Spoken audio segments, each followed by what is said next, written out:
a hearing called an arraignment.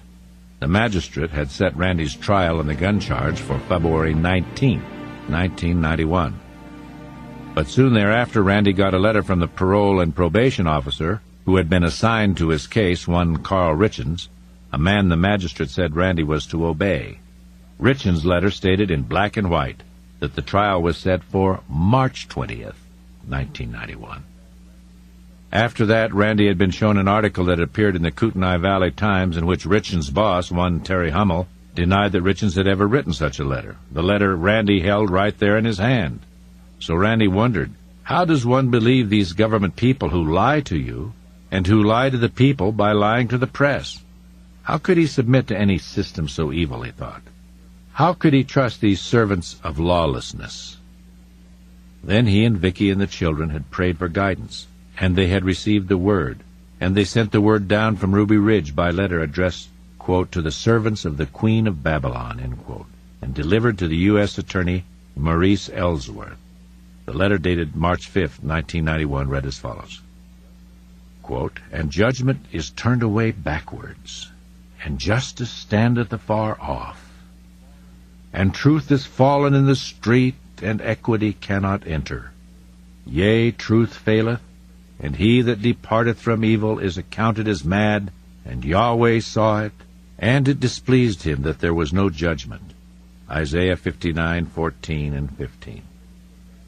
We, the Weaver family, have been shown by our Savior and King, Yahshua, the Messiah of Saxon Israel, that we are to stay separated on this mountain and not leave. We will obey our lawgiver and King. You see, the Mighty One of Heaven knows his people.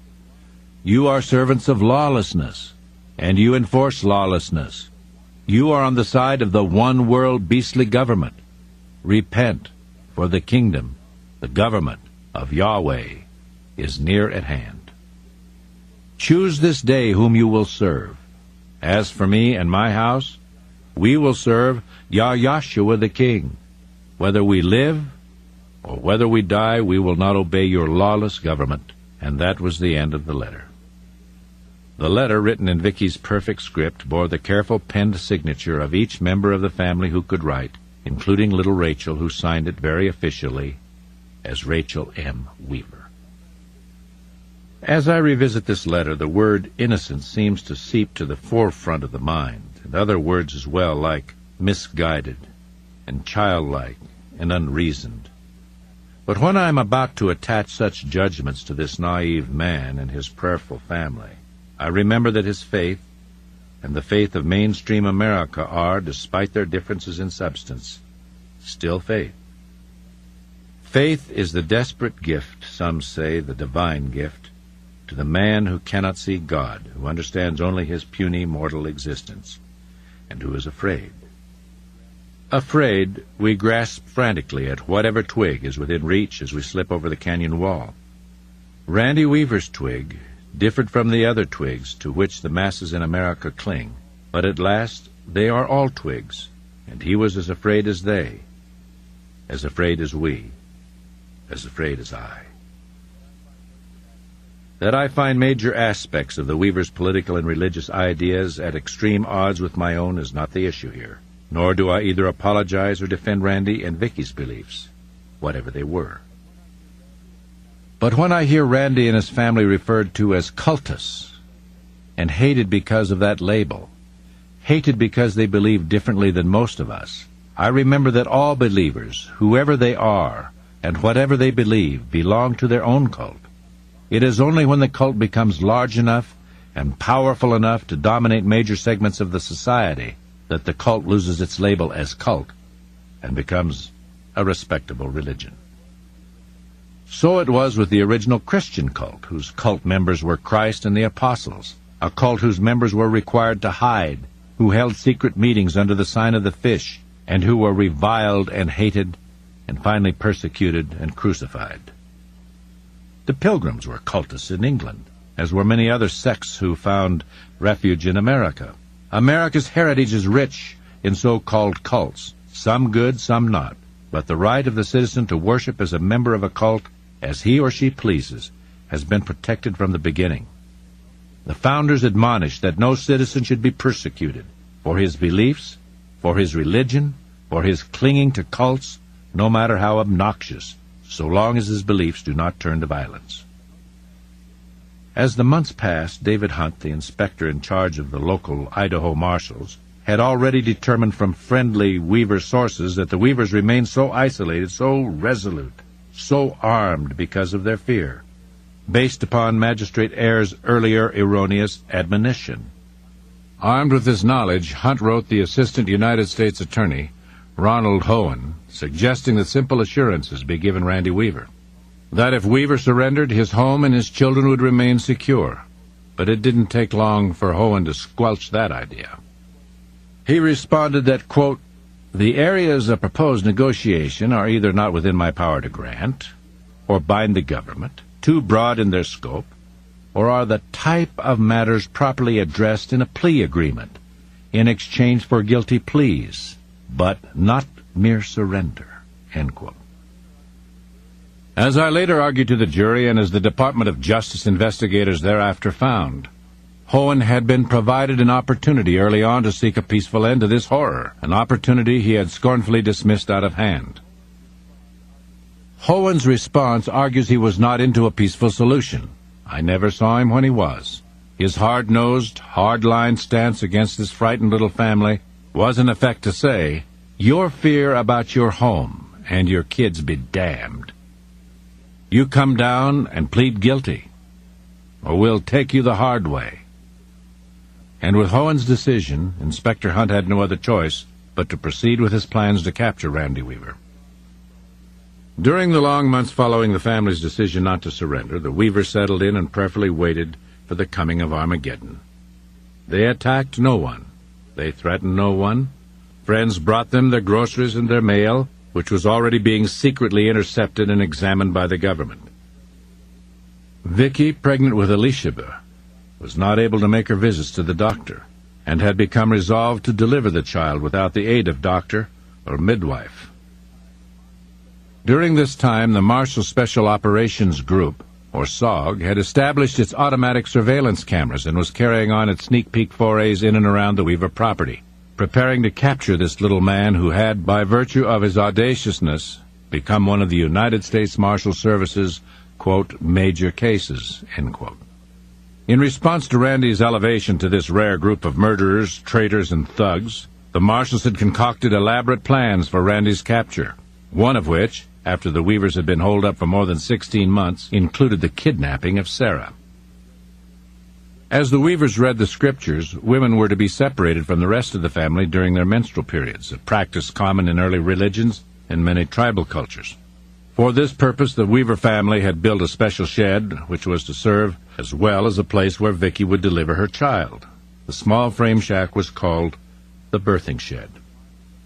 With this in mind, the Marshals had been charting the dates when Sarah was separated to the shed, the same shed in which the corpse of Sammy was later to be lain.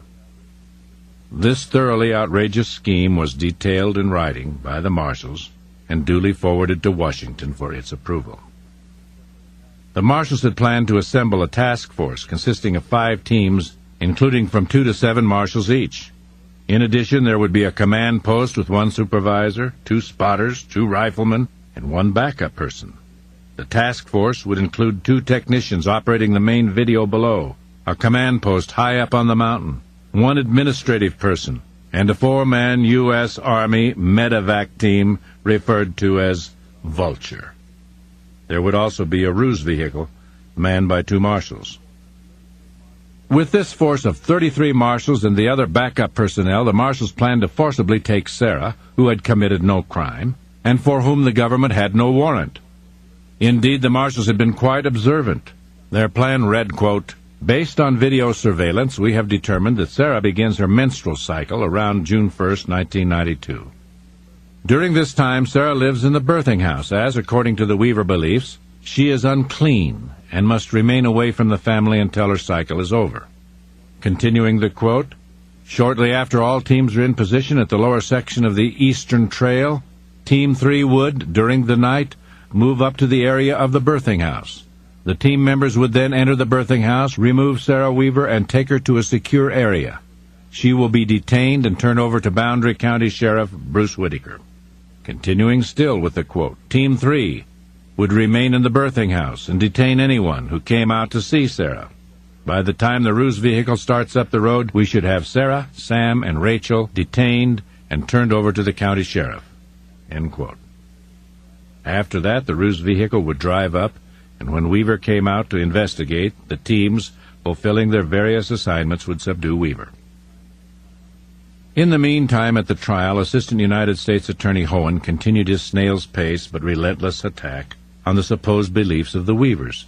He called witnesses from the Weavers' hometown in Iowa to testify as to the religious arguments Randy had made.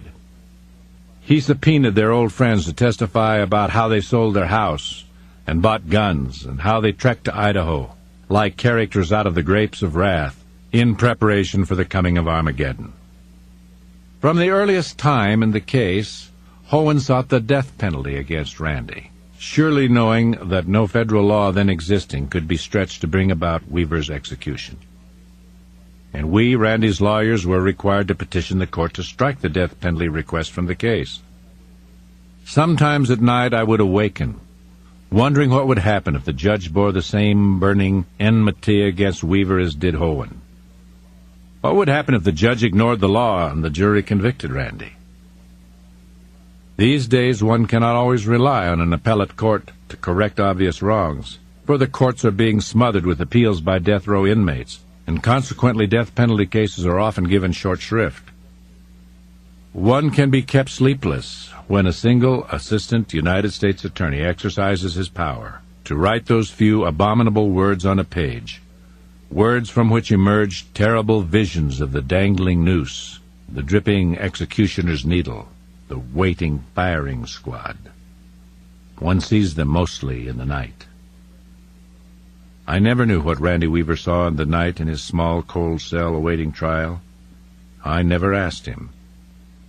In a trial, attorney and client most often fight their own wars, and alone. If there was a fact to be proven at the trial, Hohen proved it, along with every insignificant detail remotely connected to the fact. It was as if in proving a box of cornflakes was indeed cornflakes, he would dump the whole box out on the table, and then prove each flake, flake by flake, hour by hour. The trial dragged on. I thought the strategy was to fill the jury with so many facts, to dump on them so much hate, so much fear, so much detail that the jury, from such a mountain of corrupted evidence, would conclude that the prosecution had not only proved its case beyond a reasonable doubt, but that it had proven it 10 times over. But Hohen was proving very little, if anything, of substance. By the time he was required to establish what actually happened at the Y, where Old Yella and Little Sammy were killed, the prosecution's case began to crumble. Although Randy was charged with the murder of Deegan at the Y, Randy was not there when the shots were fired. But what if the FBI produced, say, a certain bullet, a bullet recovered at the Y, from, say, a gun owned by Randy Weaver, one the FBI had seized at the Weaver house on the day Randy surrendered? What then? Perhaps the FBI had forgotten that Randy Weaver had been carrying only a 12-gauge shotgun and a holstered handgun on the day the shooting at the Y took place. The bullet that the FBI now produced had been fired from a .223 caliber rifle. And how was that bullet found? The FBI claims it found this spent bullet lying daintily on top of some leaves, not buried, not marred or scratched or bent or bruised or dented or otherwise blemished, except, of course, for the rifling that happened to match the .223 rifle that the FBI had seized. But it was not Randy's rifle. It was a rifle belonging to Sarah, and Sarah had never left the house. Moreover, for the bullet to travel from the house to the Y, it would have had to magically travel straight through more than half a mile of dense timber without touching, not once, a tree or a twig. And it would have had to land perfectly on top of the leaves, land in such a way as to appear it had been carefully laid there, which is not the known dynamic of bullets as they spend themselves. Think of it. Another magic bullet like in the Oswald case? We remembered that bullet, of course, the one the FBI seemingly produced out of nowhere during the assassination investigation. It had supposedly passed through flesh and bone and flesh of both President Kennedy and Governor Conley, and having done so, it was conveniently found right there in the gurney, pristine and pretty and as utterly unmarked as the day it had been manufactured. In Randy's trial, we challenged not only the bullet itself, but the means by which it had gotten to the Y. Under my cross-examination, the FBI agent who recovered the bullet admitted that he had manufactured evidence that was to later illustrate its discovery. The agent claimed he found the bullet, picked it up, and put it in his pocket. Then he claimed he later thought he should take a photo of it to record how and where the bullet lay when he supposedly found it. So the agent took the bullet back to the place where he thought he found it, took it out of his pocket again, placed it on the ground, and took a picture of it. One would wonder if he could even remember in what direction the bullet had been pointing. The photo, of course, was posed. But it had not been offered as a posed picture. Government officers, our servants, ought not to attempt to put citizens in prison for life based on posed pictures of magic bullets. I thought once more of old Andy Sutka. And, of course, we remember that Lon Horiyuchi, who had taken the stand, had testified that indeed he had intended to kill Kevin Harris, who was running for his life, his back to the sniper. Yet the prosecution claimed that the sniper, who admittedly could see and hit a fly at 200 yards with his 10-power scope, could not see the head of Vicki Weaver through the glass window of the open door. Instead, the prosecution attempted to make the jury believe that the curtains were closed. But from my own discussion with Randy, that fact seemed in question, especially after the government failed to produce a crucial Horiyuchi drawing of what the sniper had seen when he fired. From the drawing made by Horiyuchi during an interview with the FBI at a hotel, on hotel stationery, he draws in no closed curtains at all. In the lower right-hand corner of the window we see two partial heads, as if people were squatting there. Indeed, Randy and Sarah had dived into the house just ahead of Kevin Harris, and it was Harris, not Weaver, who presumably had killed a federal officer and who Horiyuchi himself was admittedly trying to kill. Be that as it may, the method of hitting a running target is for the shooter to place a visual reference called a mill dot, which he sees in his scope, on the target, Harris in this case, which places the crosshairs ahead of the target, thus leading the target, so the bullet and the target will arrive simultaneously. Shortly after the killing, this is exactly as Horiyuchi himself drew it for the FBI interrogator. Horiyuchi's drawing shows us that he must have known that human beings were behind the flimsy door. He had to know that someone, presumably Vicki or the 10-year-old Rachel, was likely standing behind the door to hold it open.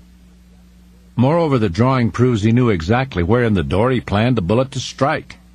And that's where it did strike, at the cross, as he shows it in the drawing.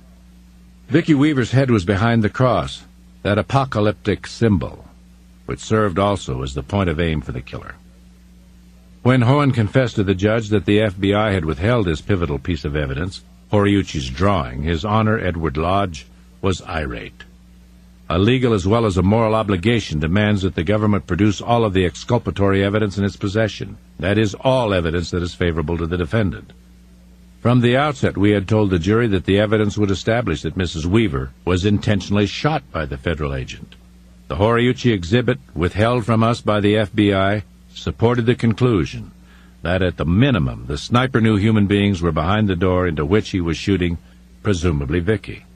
But perhaps the drawing, along with the killing of Vicki Weaver, implied more, that Horiyuchi could see where his bullet would strike, that with his high-powered scope he could plainly make out the most minute detail of Vicki Weaver's head and frightened face. What does a judge do with an omnipotent FBI that will violate the law as well as the rights of innocent citizens by withholding evidence that is crucial to freedom? I suspect that Judge Lodge believed this grave wrong was not the creation of a single person, but was the product of a conspiracy of sorts, among several. If it was likely impossible for the judge to determine who exactly was responsible for withholding this evidence, well, he could hardly put the Bureau itself in jail. And so the judge, attempting to do at least something, sanctioned the Bureau for its misconduct by requiring the Bureau to pay the defense attorneys 1 day's fee. I wondered whose budget in the Bureau this piddling sum would come from. Petty cash? The stamp fund? The party fund, if any? Since my son Kent and I, as well as Gerry Gilman, were representing Randy without fee, and since we wanted to accept nothing from the government for Randy's defense, not even sanction money, we made no effort to collect it. Predictably, the United States has made no effort to pay it. Nothing but a pretty fantasy supposes that a few $1,000s in sanction money, which no agent must personally pay, will in the future deter the FBI from hiding critical evidence. Yet the court's order was a public slap in the face to the Bureau. A respected United States district judge had officially found that the FBI will cheat to win a case. Once more I thought of old Andy Sutka. The judge and the jury freed Randy Weaver of all charges except for his failure to appear for his trial on the gun charge. He was in jail for a month or so after the trial, but Judge Lodge gave him credit for the months he had remained in jail awaiting trial, and for the nearly 3 months that the trial itself had taken. He was released before Christmas of 1993, when he returned to the place of his childhood, the long, bleak, winter farm country of Iowa. With Vicky dead, Randy stayed at home to attend the mothering of toddling Elisheba. Sometimes he lamented the fact that he fell short as a mother. He was and is a shy man. He usually does not want to talk to the press. He does not wish to be a symbol or a hero for any of the far-right radical fringes with whom he says he would likely disagree. He lives on the meager pittance he receives from Social Security paid as a result of Vicky's death. He has not sold his rights to movies or books or to tabloid television. He wishes the death of his beautiful wife and his loving son to stand for something, and he grieves, and he is lonely, and he struggles to forget. But he remembers that he is an American citizen, and that the rule of law was supposed to protect him and his family. He tries to understand how in America the servants of the people became the servants of the lawless, how federal officers who are charged with keeping the people safe should become the killers of women and children, the innocent, whom the federal police are charged to protect. He wonders how, at last, these servants should become the people's fearful oppressors. Before the trial, and presumably to aid the prosecution at the trial, the FBI did a quick and dirty internal investigation that whitewashed the whole Randy Weaver affair. According to them, nobody did anything wrong. But after the trial, the Department of Justice assembled an investigative team consisting of a number of their top agents from around the country, as well as lawyers from the Department of Justice itself. The report of this team took over a year to assemble and is a massive document of 542 pages. It finds, among other things, that the FBI report was inadequate and negligently done, and the agents responsible for this whitewash were either censured or reprimanded. One was suspended 15 days. 2 others were given letters of reprimand or censure, but reportedly had already retired. Ronald Hohen was referred to the Executive Office of the United States Attorneys, the disciplinary arm of the United States Department of Justice, quote, for whatever action it deems appropriate, end quote. Hohen was criticized for, among other things, quote, significant defects in the indictment, end quote, and for the lack of a proper review process that, quote, would ensure more relevant charges, end quote. The Deputy Attorney General's memorandum to Louis Freeh, the director of the FBI, charged that Hohen should not have rejected the marshal's plan to negotiate surrender terms with Weaver. The Justice Department further found that the U.S. Attorney's Office, quote, drafted an inappropriately broad and aggressive indictment, end quote, which in plain words means they should have not thrown in the kitchen sink and asked for the death penalty. I am told that Hohen at this time is no longer prosecuting criminal cases and instead is employed by the Civil Division of the United States Attorney's Office. No disciplinary action has been taken against him as far as we know.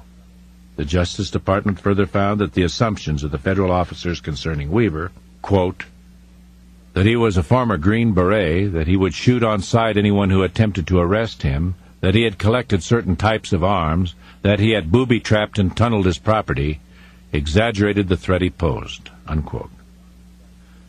Eugene F. Glenn, the on-site commander at Ruby Ridge, was censured for his, quote, inadequate performance as on-site commander, end quote, in approving the new rules of engagement, and for his failure to adequately and personally address the poor working relationship with the United States Attorney's Office.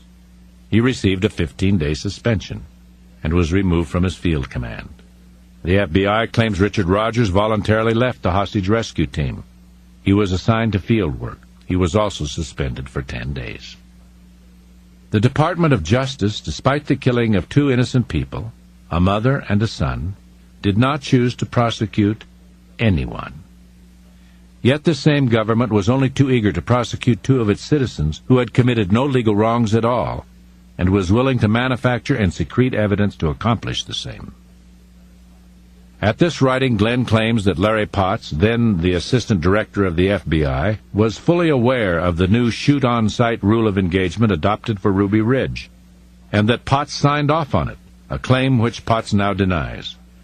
Glenn identifies 2 other witnesses high up in the FBI who support his assertion. The FBI agent in charge of this internal investigation, one Charles Matthews III, found that, quote, "the rules of engagement are considered unconstitutional. Therefore, there is no need to further discuss them," end quote. Potts was censured for failure to clearly define the rules of engagement and then promptly promoted to deputy director of the FBI. The clear message to all in government and elsewhere was that if an agent of the FBI aborts the law by decree, and such an unconstitutional act results in the killing of innocent people, especially if the people harbor beliefs different from our own, those responsible persons at headquarters will be promoted, and those in the field who carry out the killing will only be censured and given a few days' vacation without pay. Lon Horiuchi, the triggerman, received neither suspension nor censure. This all happened in 1993 and 1994. Then in April of 1995 came the shocking, cowardly bombing at Oklahoma City. That explosion has once more thrust the Randy Weaver case into the national forefront, along with a profusion of political and philosophical questions.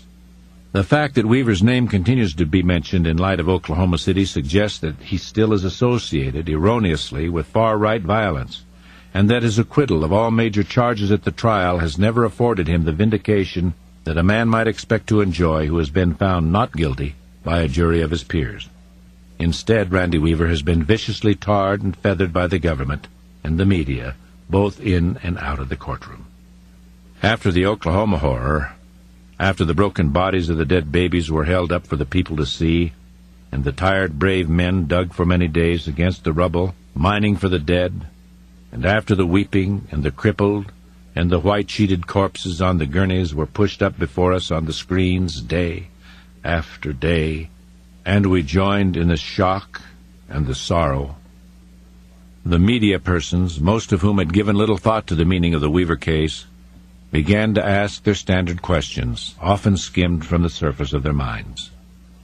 The vacant-headed notion that popped up in the minds of many media persons like thistle after an early spring rain held that Randy Weaver was in some way related to that fearsome mob of neo-revolutionists who were lurking out there somewhere and who were responsible for the bombing, radical crazies who were joined at the mine's hip in a fearsome underground conspiracy, fanned by a common wind of hatred against the government. And this idea led, as if in step, to the conclusion that everyone who had ever expressed enmity of one kind or another against the government were likely of the same criminal ilk as the bombers in Oklahoma City, whoever they were, and therefore Randy Weaver must somehow be connected to them, if not in fact, then in spirit. Ideas can be as criminal as criminals. Ideas can be vicious and evil and lurk on the borders of reason, and they can strike the innocent. Almost immediately, this outlaw of an idea began to ply its poisonous stuff. That is the idea that any who were distressed with the government in the past were to now be viewed as suspect, as the dangerous element within. President Clinton, seeking to be seen at last as a resolute and timely leader, promised the nation that the bombers would be arrested forthwith.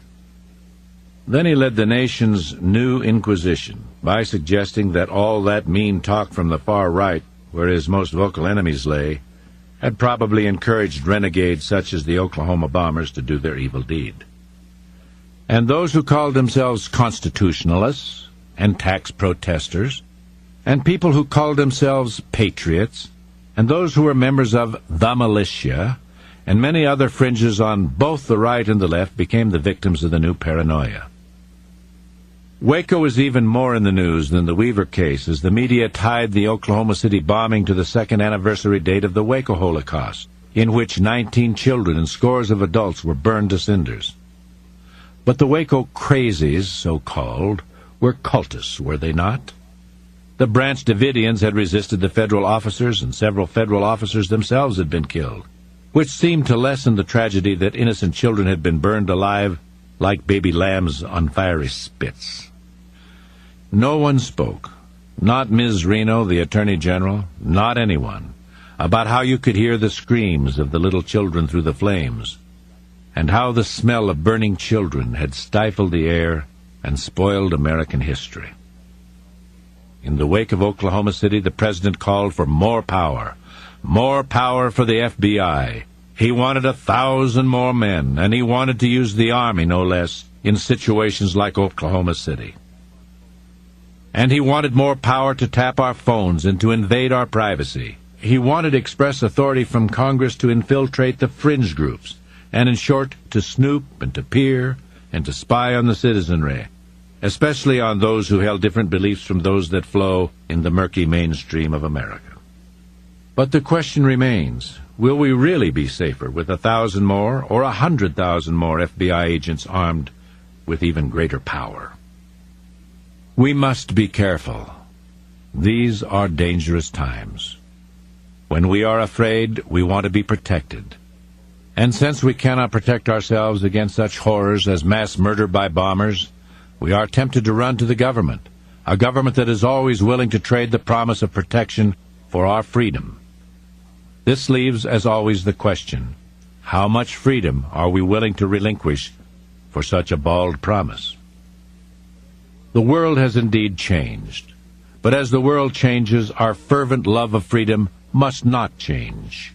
The federal police are not composed of the Andy Sutkas of the country. Perhaps none of the police ever were. Lord Acton's sage rejoinder still endures. Power tends to corrupt, and absolute power corrupts absolutely. When we face the tragedy of the Oklahoma City bombing, one of our first concerns becomes our protection. Protect us, we beseech the government. Protect us, the people, from our enemies, from the fringes, from the radicals and the crazies. Protect us from those who bear arms, from those who believe differently than we, from those we fear, whether we fear with justification or not. Protect us from our neighbors, from aliens, from terrorists. Protect us from everyone, including ourselves. And the government, the embodiment of power that yearns always for more power, responds, give the government more of your freedom. Freedom is the price you must pay for your safety. Let us tap your phones more easily. Let us get warrants. Let us snoop and spy on you and your families and your neighbors. Let us have more police. Give the government more power. And out of the ethos, if one were to listen, one might hear the high, sweet voices of Vicky and little Sammy whispering, listen once more to our story. Power is a dreadful disease.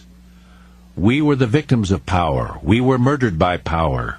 Give the government more agents?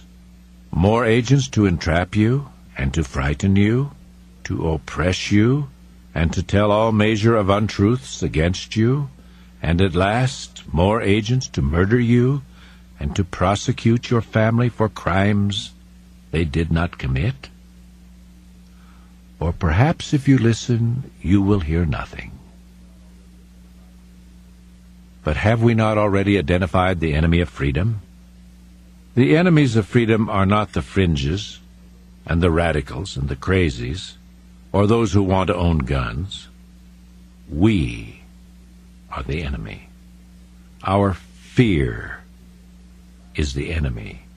Our fear that would allow a couple of lunatic bombers at Oklahoma City to corner 250 million of us with fear, in response to which, in exchange for the bald promise of protection, we are petitioned by the government to abdicate our freedom and renounce our sacred rights as free people.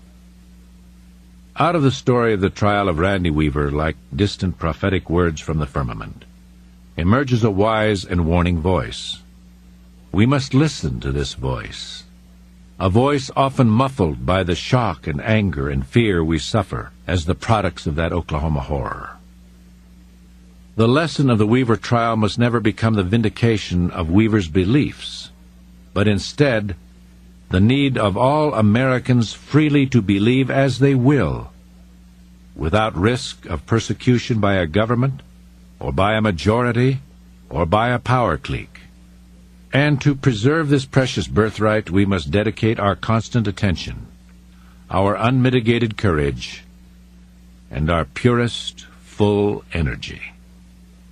The enemy is, indeed, our fear of mad dogs like those who struck at Oklahoma City.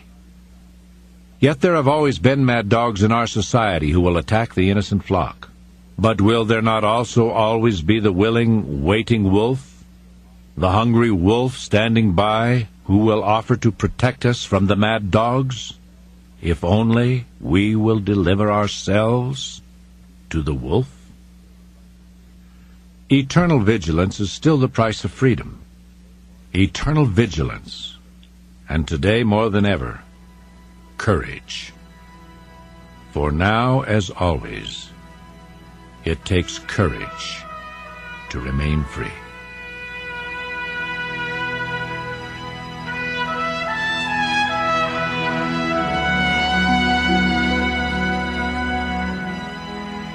We are trapped in our symbiotic relationship with both the living and the dead, with both our dependence on nature and our subservience to corporate America. We must preserve the earth, lest we destroy ourselves. Yet we are dependent upon and still serve the most powerful tyrant in the history of the world, a tyrant bent on the destruction of the earth for profit. We are the new Indians. At the time our Native Americans were vanquished, they cried out in impotent rage as their land, their mountains and streams, their great buffalo herds, their beaver and deer and elk were wrested from them, and they themselves were herded in desolate reservations. Once confined to their reservations, they became dependent on the white man for their sustenance, not unlike our confinement today in the megacities, where we, too, are dependent on our corporate masters for survival. The white man gave the Indian trinkets and beads and Christianity and plows, and of course firewater and disease. We have been provided Bud and Miller and Coors as symbols of happiness, and Marlboros as symbols of manhood and freedom. We have been sold sickness and death. We have been furnished with every kind and character of machine, with every gadget and thing the mind can concoct. And to pay for the same, in the interest the banks demand, we have been sentenced to work in places where people ought not to work, and to labor for corporate objectives that are contrary to the best interests of the earth and her inhabitants. Although he committed no crimes, the Indian was sentenced to work as the white man worked. Smohalla, the great teacher of the Nez Perce, cried out, "My young men shall never work. Men who work cannot dream, and wisdom comes to us in dreams. You ask me to plow the ground, shall I take a knife and tear my mother's breast? You ask me to dig for stone, shall I dig under her skin for her bones? Then when I die, I cannot enter her body to be born again.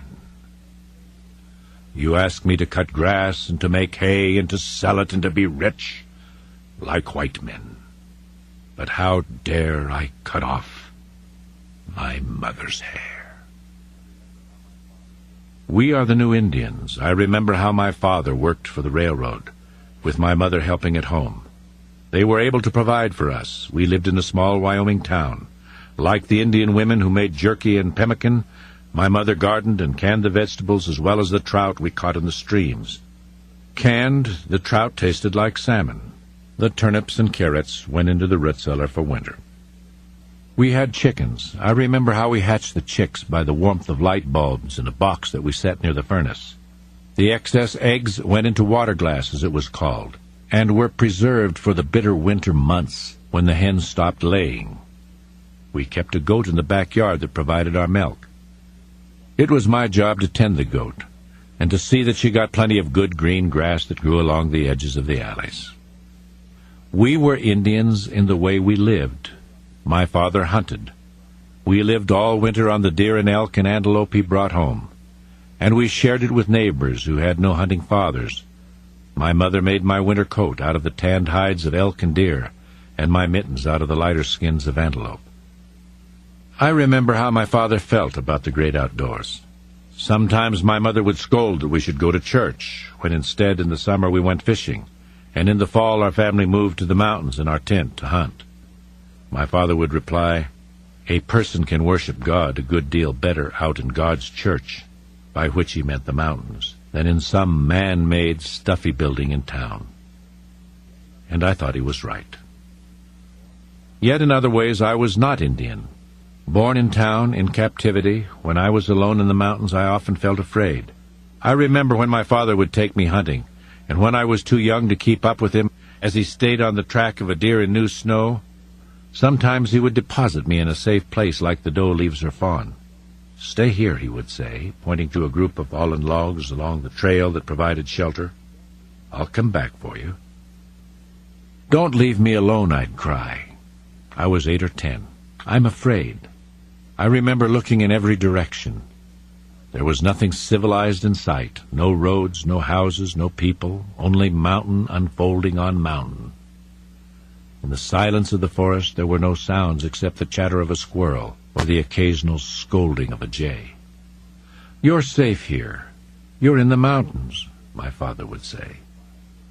For a child who lived in town, the mountains were wild, but to my father, who was born in the mountains, they were wondrous and safe. He was a part of them. "The only thing a man needs to be afraid of is other men," my father said. "And there aren't any men up here. Bad men are too lazy to come this far." To my father, like the Indian, nature was neither wild nor hostile. Nature was as safe and warm as mother. After the Second World War, things changed. Millions of people were forced to the cities in search of work. Farms and small farming communities were abandoned. Like the Indians from whom the people had once taken the land, the people were now forced to give it up, this time to the new king, this time to corporate farming, corporate land developers, and to new industries that wrested the land from them. Where before the Indian needed nothing except what was readily available from the earth, now he was taught that he needed houses and plumbing and automobiles and beer. We too were taught new needs. Our families no longer raised a garden in the backyard and canned our own produce. We bought our food from Safeway. We bought deep freezes and filled them with frozen products from corporate farming. We no longer picked berries in the fall and ate wild game all winter long. We bought steaks fattened on corn and began to die of obesity and heart attacks. It was no longer lawful to keep a goat tethered in the alley. We bought dairy products produced by corporate farms and marketed by corporate associations, and our coats and mittens were manufactured in foreign countries. Like the Indians imprisoned on the reservation, we soon forgot how to live on the earth. Our fathers were no longer able to earn the family's living. We therefore sent our mothers out of the home to work, to pay for the trinkets and the gadgets, the second automobile, and the automatic washing machine and dryer and television set and telephones, the boats and campers, and on and on. In the meantime, we sent our children to daycare so that in the end we traded our mothers for the gadgetry we had been trained to covet. As their land was taken from them, the Indians cried out in deep sorrow. We hear the same cries now from our farmers, who have lost their farms to banks, and from our ranchers who have had to cut up their holdings into small ranchettes and sell them to Eastern moneyed men who come in the summer, don their cowboy hats and their spurs, and ride a fancy purebred horse in the 4th of July parade. We hear the same Indian cry from those left behind in deserted villages when their neighbors have been shipped off to the cities. We hear the same cry from the small businessmen in the towns who have been systematically replaced by non-resident corporate franchises. Indeed, we are the new Indians, entrapped in our concrete reservations, indentured to our corporate masters, impoverished of our land, separated from the earth, and at last placed at odds with nature herself, many no longer see the issue of freedom as relevant. For them, the ring of the Liberty Bell has long ago been silenced, and having lost our connection with our Mother Earth, we have lost our connection with ourselves. I think again of my childhood. I am sitting alone on the log in the wilderness, waiting for my father to return. I am lost. I do not know where our camp lies, nor how far. I am afraid. The sun is growing low over the horizon. The cold bite of evening begins to settle in. I wiggle my toes against my boot soles to keep them warm. New shivers begin to make their way along my ribs. I feel panic. Then I see my father coming. He has a great smile on his face. He has been all day on the trail of a deer, and there is fresh blood on his hands, which is good news, for he has been successful. I shout with joy, "Daddy, Daddy!" "Well, I see you're just fine," he says, as if he'd been gone for only minutes. "I was afraid something had happened to you and that you wouldn't come back." "Well, I told you there's nothing to be afraid of here," he said. "And I was right, wasn't I?" He smiles at me and waits for my answer.